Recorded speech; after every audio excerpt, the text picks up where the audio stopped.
Dengue প্রতিরোধে কি করণীয় তার জন্য পঞ্চায়েত থেকে আজকে ভিআরপিদের পাঠিয়েছিলেন আমাদের স্কুলে ভিজিট করতে। আর তাই বাচ্চাদের বার্তা দিচ্ছিল যে কিভাবে ডেঙ্গু প্রতিরোধ করা যায়।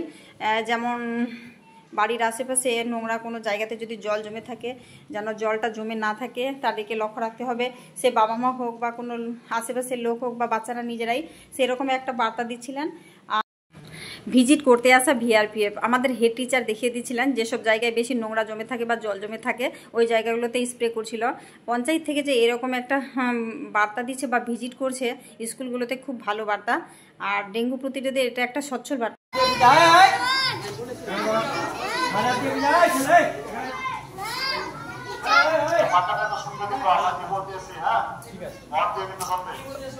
আমি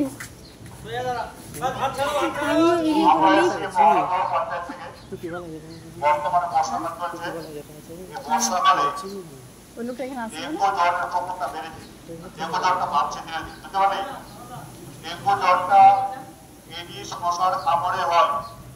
এডিস মশা কোথায় সৃষ্টি হয়? এডিস মশা মূলত জমা জলে সৃষ্টি হয়, যেখানে জলটা জমে থাকবে। ঠিক আছে, তো জমা জলটা কি করতে হবে?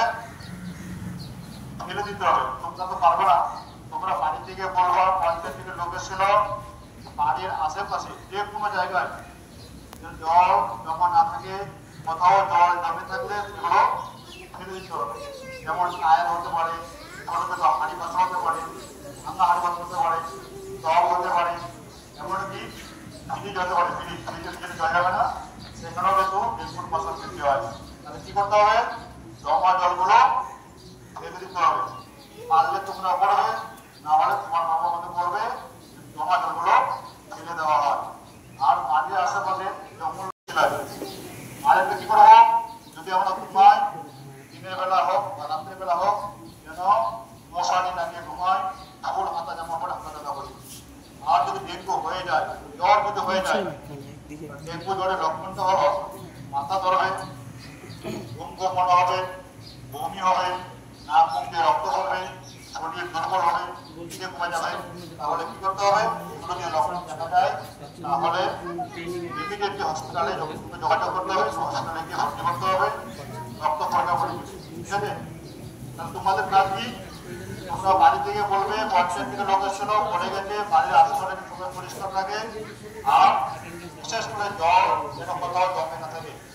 জমা জলটা কি করতে হবে? ফেলে দিতে হবে। যে কোনো জায়গায় অল্প জল জমলে কিন্তু ডেঙ্গুর মশা সৃষ্টি হয়। সেই বৃষ্টির জল যাতে জমে না থাকে তার জন্য আমরা যদি না পারি আমার বাবা মাকে বলবো সেই জলগুলো সেইখানে যদি জমা হয়ে না থাকে সেটাকে বাইরে ফেলে দিতে হবে। কারণ সেই জলে কি হবে?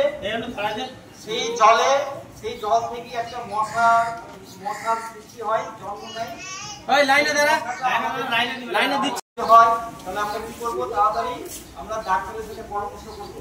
আমাদের পাশে যে হসপিটাল আছে সেই হসপিটালে আমরা সেই যার জ্বর হবে তাকে আমার বাবা মাকে বলে তাকে তাড়াতাড়ি আমরা হসপিটালে নিয়ে যাবো, তাহলে সুস্থ হবে। মানে এই ডেঙ্গুর হাত থেকে যদি আমরা বাঁচতে চাই তাহলে আমাদেরকে যে যা করতে হবে, আমাদের বাড়ির আশেপাশে যে নোংরা জলগুলো জমে থাকছে সেই নোংরা জলকে প্রথমতই জমে থাকতে দেওয়া যাবে না। তাহলে এই কাজটা কে করবে? তোমরা পারবে? বুঝলে মা বাবাকে, বাড়ির বড় দাদারা আছে, দিদি আছে, তাদেরকে বলে বাড়ির আশেপাশে নোংরা জলটাকে থাকতে দেওয়া যাবে না, আর সবসময় পরিষ্কার পরিচ্ছন্ন থাকতে হবে। আর একটা কথা হলো, রাত্রে মশারি টাঙিয়ে ঘুমাতে হবে। দিনে হোক বা রাত্রে হোক মশারি টাঙিয়ে ঘুমাতে হবে। তাহলে মশারি টাঙিয়ে ঘুমালে কি হবে? মশা ঘুমাবে, তাহলে আমাদের ডেঙ্গু হবে। আর আমাদের আশেপাশে বাড়ির চারিপাশে পরিষ্কার পরিচ্ছন্ন রাখতে হবে। আর আমাদের নিজেও পরিষ্কার থাকতে হবে। আমরা যখন সাবান দিব, শ্যাম্পু দিব, সেই সাবান শ্যাম্পু যদি না থাকে তবু পরিষ্কার স্নান করে আসবো। নখ কাটবো,